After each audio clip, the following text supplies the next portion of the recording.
तो नमस्ते दोस्तों, स्वागत है आप सभी लोगों का एक बार फिर अपने YouTube channel dream India study point में। आज हम बात करेंगे सेंट्रीफ्यूगल पंप के बारे में। इसके पहले हम रेसिप्रोकेटिंग पंप के बारे में पढ़ चुके हैं। अगर आपको रेसिप्रोकेटिंग पंप और पंप के बारे में पढ़ना है तो आप वीडियो की डिस्क्रिप्शन में जाए, आपको वहाँ पर एनर्जी कंजर्वेशन सब्जेक्ट की लिंक मिल जाएगी, आप वहाँ पर क्लिक करके पढ़ सकते हैं।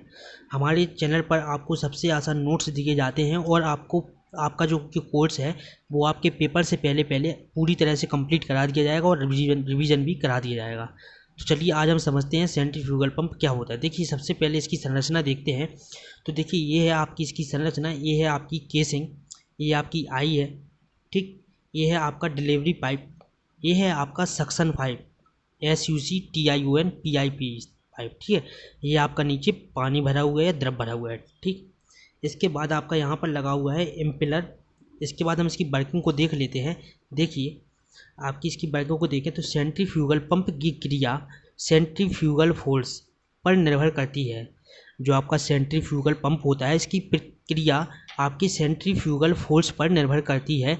पाइप को ऑपरेट करने के से पहले या पंप को ऑपरेट करने से पहले या पंप को शुरू करने से पहले इसमें पानी भरा जाता है, जिससे इसमें हवा ना रहे, ठीक। इसमें एयर ना रहे कोई किसी भी प्रकार की, इसलिए इसमें हम क्या करते हैं, पानी को भरते हैं।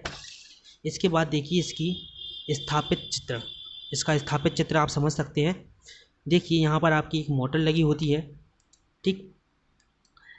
ये है आपका लिफ्टिंग हॉक, ये आपका है सेंट्रीफ्यूगल पंप, ठीक। ये है आपका प्रेशर गेज और ये आपका डिलीवरी पाइप। आपका जो इसमें सक्शन पाइप होता है, आपका सक्शन पाइप एक द्रव में या पानी में डूबा हुआ होता है, ठीक। और आपकी यहाँ पर एक जाली लगी हुई है जिसको हम कहेंगे स्ट्रेनर, ठीक है। इसके बाद हम इसकी देखिए और इसके बारे में वर्किंग को आपको इतना लिखना है। इसके बाद आपको यहाँ से लिखना है, जब मोटर की सहायता से इम्पेलर को घुमाया जाता है, जब मोटर की सहायता से हम इसको इम्पेलर को घुमाएंगे, जब इस इम्पेलर को घुमाने के लिए मोटर की सहायता हमको जो कि है लेनी पड़ती है। देखिए, जब मोटर की सहायता से इम्पेलर को घुमाया जाता है, तब इम्पेलर में पानी परिधि की ओर एक दाब शीर्ष उत्पन्न होता है। आपका जो इम्पेलर का जो एक परिधि है, ठीक, मेन पॉइंट, तो वहाँ पर एक क्या होता है, दाब शीर्ष उत्पन्न होता है। और जैसे जैसे ये द्रव आगे की ओर जाता है, तब सक्शन पाइप में द्रव ऊपर की ओर बढ़ने लगता है। जैसे जैसे आपकी जो इम्पेलर है, इसका पानी आपका या द्रव आगे की ओर जाएगा, आपके सक्शन पाइप में जो पानी या द्रव है वो ऊपर की ओर आने लगता है। और केसिंग के आकार के कारण द्रव पर एक दाब लगता है, द्रव डिलीवरी पाइप से बाहर जाना प्रारंभ हो जाता है। मतलब आपका जो डिलीवरी पाइप है वहाँ से आपका द्रव या पानी बाहर निकलना शुरू हो जाएगा इस पंप की सहायता से। इसके बाद हम इसका उपयोग पढ़ लेते हैं। इसके उपयोग कहाँ पर किए जाते हैं। देखिए, इसका उपयोग द्रव चालित मशीन जैसे क्रेन, लिफ्ट, एलिवेटर, बॉयलर में पानी भरने आदि में किया जाता है। इसका उपयोग किस में किया जाता है, क्रेन, लिफ्ट, एलिवेटर, बॉयलर में पानी भरने के लिए। इसके बाद हम पढ़ते हैं energy saving tips and pump, ठीक है। मतलब आपकी एनर्जी सेविंग करने की क्या क्या सलाह है पंप में। सबसे पहला जो है टिप्स, उपयोग के लिए सही पंप का प्रयोग करें। आपका जो उपयोग आप करें तो आप एकदम सही पंप का उपयोग करें, अच्छे पंप का, सही साइज की पंप का प्रयोग करें, सही साइज की बाल्ब का प्रयोग करें, लीकेज को कम करके, आपकी जो लीकेज है, ठीक, उसको कम करके अनावश्यक उपयोग ना करें। आप जो इसका है सेंट्रीफ्यूगल पंप का अनावश्यक उपयोग ना करें, ठीक। अगर आप उसको फालतू में चलाते रहेंगे तो हमारी ऊर्जा की जो फालतू में खपत होगी। इसके बाद छठवां है आपका VFD का प्रयोग करके। VFD क्या होता है, देखिए, VFD एक इलेक्ट्रॉनिक डिवाइस होती है जो आपकी मोटर को कंट्रोल करने के काम आती है, ठीक है। VFD क्या होता है, आपकी एक इलेक्ट्रॉनिक डिवाइस होती है जो आपकी मोटर की स्पीड को कंट्रोल करने के काम में आती है। इसके बाद सातवां पॉइंट है हमारा, पंप का सही रख रखाव करके, मेंटेनेंस अच्छी करके, ठीक है, अधिक दक्षता वाले पंप का प्रयोग करके, एक से अधिक पंप का प्रयोग करके। इसके बाद हम समझते हैं अपना दूसरा टॉपिक आज का, एयर कंप्रेसर। देखिए एयर कंप्रेसर क्या होता है, इसका कार्य वायु की एक निश्चित मात्रा को संपीड़ित कंप्रेस करके एक निश्चित दाब पर आपूर्ति करना होता है। आपका देखिए कंप्रेसर क्या होता है, आप जहाँ पर गाड़ी या साइकिल या बड़ी गाड़ी में हवा भरवाने जाते हैं तो वहाँ पर जिस सिलेंडर से आपको हवा दी जाती है उसको हम कहते हैं कंप्रेसर। ठीक, कंप्रेसर का काम क्या होता है, कंप्रेसर आपकी जो वायु है उसको इकट्ठा करने का काम करता है और एकदम प्रेशर से जिसमें भी आपको हवा भरनी हो वहाँ पर भेजने का काम आपका कंप्रेसर करता है। देखिए कंप्रेसर में आपकी एक प्राइमरी मूवर लगा हुआ था, प्राइम मूवर लगा हुआ था, ठीक है, बढ़ के ये यहाँ पर, ठीक, ये है आपका कंप्रेसर और ये है आपका हाई प्रेशर एयर आउटलेट, ठीक है, और ये आपका लो प्रेशर एयर इनलेट। इसके बाद यह दो प्रकार के होते हैं आपके जो एयर कंप्रेसर हैं, यह आपके दो प्रकार के होते हैं। पहला आपका प्रकार होता है रेसिप्रोकेटिंग एयर कंप्रेसर, दूसरा होता है रोटरी एयर कंप्रेसर। पहला होता है आपका रेसिप्रोकेटिंग एयर कंप्रेसर और दूसरा होता है rotary air compressor. Reciprocating air compressor के अंतर्गत आपका एक आता है जो सिंगल एक्शन एंड या और सिंगल स्टेज रेसिप्रोकेटिंग, और आपका रोटरी एयर कंप्रेसर के अंतर्गत आपके 4 एयर कंप्रेसर आते हैं। रोट्स ब्लोअर एयर कंप्रेसर, AC आपका ये शॉर्ट में लिखा हुआ है एयर कंप्रेसर, ठीक है, वे blower air compressor, centrifugal air compressor और एक्सियल फ्लो एयर कंप्रेसर। सबसे पहले हम पढ़ेंगे सेंट्रीफ्यूगल एयर कंप्रेसर के अंतर्गत जो आपका कंप्रेसर आता है single action and single stage reciprocating compressor. देखिए ये है आपका single action and single stage reciprocating air compressor. इसकी संरचना देख लीजिए आप। इसकी संरचना में आपका देखिए यहाँ पर आपका ये पूरा सिलेंडर लगा हुआ है। आप पहले एक बार इसका पूरा चित्र देख लें तो देखिए ये है इसका चित्र। ये है आपका यहाँ पर हाई प्रेशर एयर आउटलेट, ठीक, आपका यहाँ पर जो हाई प्रेशर की आपकी वायु है वो यहाँ से निकलेगी और आपकी ये है आपकी आउटलेट वाल्व, ठीक, आउटलेट वाल्व। इसके बाद आपका ये पूरे सिलेंडर है। इसके बाद आपका यहाँ पर लगा हुआ है इनलेट वाल्व, यहाँ पर आपका है लो प्रेशर एयर इनलेट। इसके बाद आपका ये सिलेंडर देखिए, इसके बाद आपका यहाँ पर पिस्टन लगा हुआ है।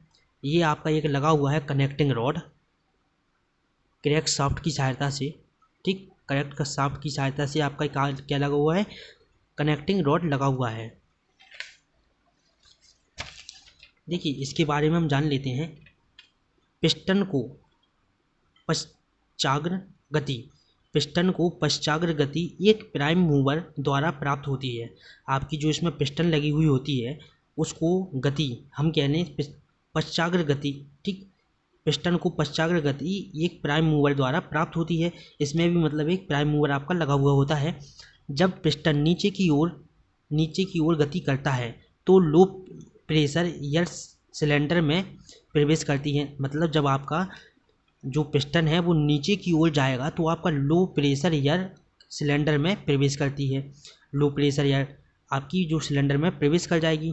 प्रवेश करने के बाद जब पिस्टन ऊपर की तरफ गति करती है, आपकी जो पिस्टन है जब ऊपर की तरफ जाएगी, इस स्थिति में इनलेट वाल्व क्लोज हो जाती है। जो आपकी इनलेट वाल्व होती है, ठीक, देख लीजिए, जब आपकी पिस्टन ऊपर की ओर जाएगी तो आपकी जो इनलेट वाल्व है ये वाली, ये आपकी क्या हो जाएगी, बंद हो जाएगी, क्लोज हो जाएगी, ठीक, क्लोज हो जाती है और उच्च दाब तक संपीड़ित हो जाता है, जिसे आउटलेट वाल्व के माध्यम से डिलीवरी पाइप से प्राप्त कर लिया जाता है। मतलब क्या है, आपका जब ये वाल्व क्लोज हो जाएगी तो इसके अंदर आपकी जो वायु है वो इकट्ठी हो जाएगी और इसको आउटलेट वाल्व के माध्यम से डिलीवरी पाइप में प्राप्त कर लिया जाएगा, ठीक।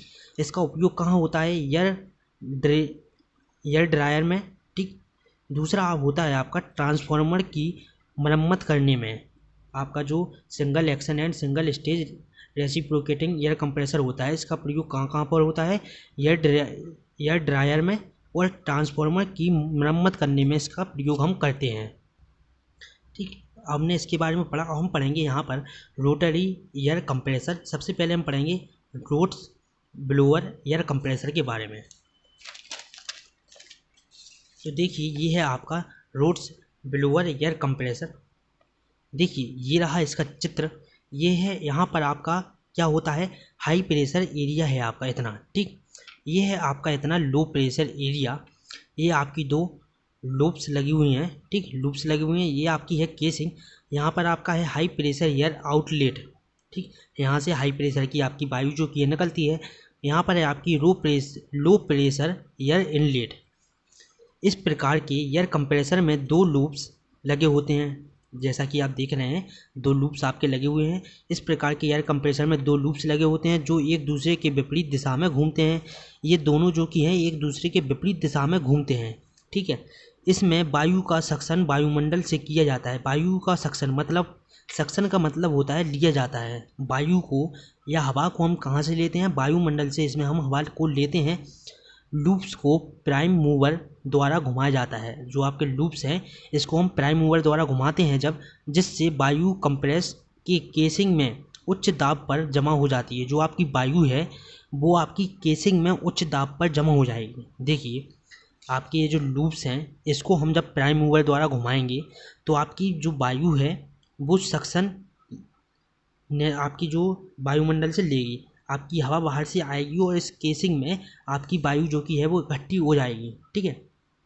इकट्ठी होने के बाद केसिंग में उच्च दाब पर जमा हो जाती है एवं आउटलेट से इस उच्च दाब वाली वायु को डिलीवरी पाइप से प्राप्त कर लिया जाता है, ठीक। आपकी जो वायु इसमें केसिंग में इकट्ठी हुई है यहाँ पर इतने एरिया में, इसको हम पाइप के माध्यम से इसको हम प्राप्त कर लेते हैं। इसके बाद हम पढ़ते हैं वैन ब्लोअर एयर कंप्रेसर। इसमें भी देखिए आप, ये है आपका लो प्रेशर एयर इनलेट और ये है आपका आउटलेट एयर हाई प्रेशर या हाई प्रेशर आउटलेट, ठीक। ये है हमारी डिस्क, ये जो नीचे की ओर है ये है आपकी वैन। देखिए आपकी ये जो डिस्क है ये आपकी डिस्क में, इसके लिए आपकी जो वैन है इसके लिए खांचे बने हुए होते हैं, ठीक। आपकी डिस्क में खांचे बने हुए होते हैं, किसके लिए, वैन के लिए। तो आपकी ये डिस्क जो की है वो ऊपर नीचे कार्य करती रहती है, गोल गोल घूमती रहती है।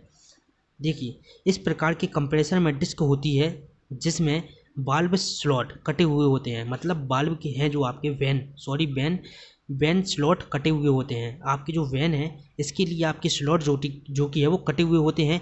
इन्हीं स्लॉट में वैन को स्थापित किया जाता है। आपके जो इसकी डिस्क की स्लॉट होती हैं कटी हुई होती हैं, इन्हीं में हम वैन को क्या करते हैं, स्थापित करते हैं।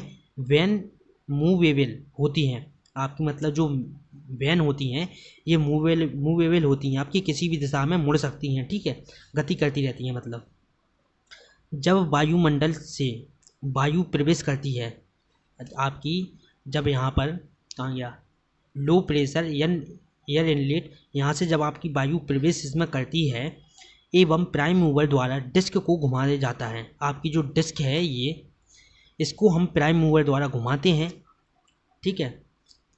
तो डिस्क एवं वैन के सम्मिलित घूर्णन से एयर संपीड़ित होती है।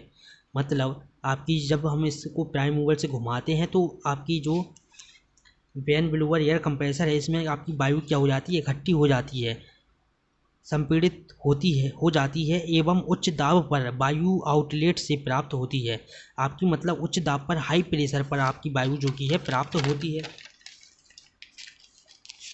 इसके बाद देखिए आपका लास्ट टॉपिक है आज की वीडियो का, एक्सियल फ्लो एंड कंप्रेसर।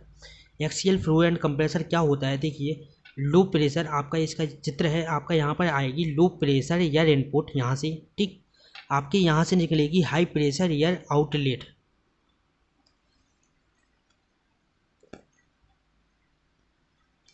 ये इनलेट नहीं है, ये है इनपुट नहीं है, ये है inlet, low pressure air inlet. ये है आपका हाई प्रेशर एयर आउटलेट। इसमें देखिए आपका क्या होता है, ये है आपकी यहाँ पर केसिंग, ये आपका बीच में ड्रम लगा हुआ है, ये है आपकी फिक्स कॉइल, ये जो आपकी केसिंग से जुड़ी हुई हैं, ये है आपकी फिक्स ब्लेड, ठीक। आपकी जो ये ब्लेड केसिंग से जुड़े हुए हैं ये आपके होते हैं फिक्स ब्लेड, और आपकी जो ड्रम से जुड़े हुए होते हैं ब्लेड वो होते हैं आपके मूविंग ब्लेड। ये आपके मूव कर सकते हैं, ये नहीं कर सकते move. Axial flow air compressor में एक ड्रम होता है जिसमें मूव ब्लेड लगे होते हैं, देखिए आपका यहाँ पर एक ड्रम है, इसमें मूवेबल ब्लेड लगे हुए होते हैं तथा इस ड्रम को प्राइम मूवर द्वारा घुमाया जाता है। आपके जब इस ड्रम को हम प्राइम मूवर द्वारा घुमाएंगे तो क्या होता है, देखिए प्राइम मूवर द्वारा घुमाया जाता है तथा केसिंग पर फिक्स ब्लेड लगे होते हैं। आपकी जो ये केसिंग है यहाँ पर आपके फिक्स ब्लेड लगे हुए हैं। ठीक, जब प्राइम मूवर की सहायता से ड्रम को घुमाया जाता है तो वायुमंडल हवा का सक्शन होता है, मतलब आपकी वायुमंडल से हवा इसके अंदर प्रवेश करती है। ठीक, केसिंग एक साइड से खुला एवं एक साइड से सकरा हुआ होता है। आपकी देखिए आपकी जो केसिंग है एक साइड से खुला हुआ है, एक साइड से थोड़ा ये सकरा है, एक साइड से सकरा होता है, जिससे कंप्रेसर एयर उच्च दाब के साथ डिलीवर हो जाती है। आपकी जो इसमें एयर होती है, कंप्रेसर एयर इकट्ठी वायु, वो हाई प्रेशर के साथ आपकी क्या होती है, डिलीवर हो जाती है। इसका देखिए उपयोग कहाँ पर करते हैं, इसका हम उपयोग करते हैं एयरक्राफ्ट इंजन में, और आपका दूसरा होता है गैस टरबाइन पावर प्लांट में। तो आज की वीडियो में हमने 2 टॉपिक के बारे में समझा। सबसे पहले हमने समझा था सेंट्रीफ्यूगल पंप के बारे में, उसके बाद हमने जाना एयर कंप्रेसर के बारे में। तो आज की वीडियो को यहीं पर ख़त्म करते हैं। अगली वीडियो लेक्चर में हम आगे के टॉपिक के बारे में डिस्कस करेंगे। देखिए आपका कोर्स जो कि है वो पेपर के पहले पूरी तरह से ख़त्म हो जाएगा। ठीक, पेपर से पहले आपका एक बार रिवीजन भी करा दिया जाएगा। तो आप सारी वीडियो देखते चलें और नोट्स भी बनाते हुए चलें। जो नोट्स नहीं बना रहा है तो वो नोट्स बनाना शुरू कर दें। आपके पेपर 100 में से 99% होंगे, इसलिए आप नोट्स बनाते हुए चलें और अपनी तैयारी पूरी रखें। ठीक है, चलिए नमस्ते, मिलते हैं अगले वीडियो लेक्चर में। अगर आपको वीडियो पसंद आई हो तो लाइक, कमेंट और शेयर जरूर से करें अपने दोस्तों के साथ, और अगर आप चैनल पर नए हो तो चैनल को सब्सक्राइब करें ताकि आपको ऐसी वीडियो और भी मिलती रहें।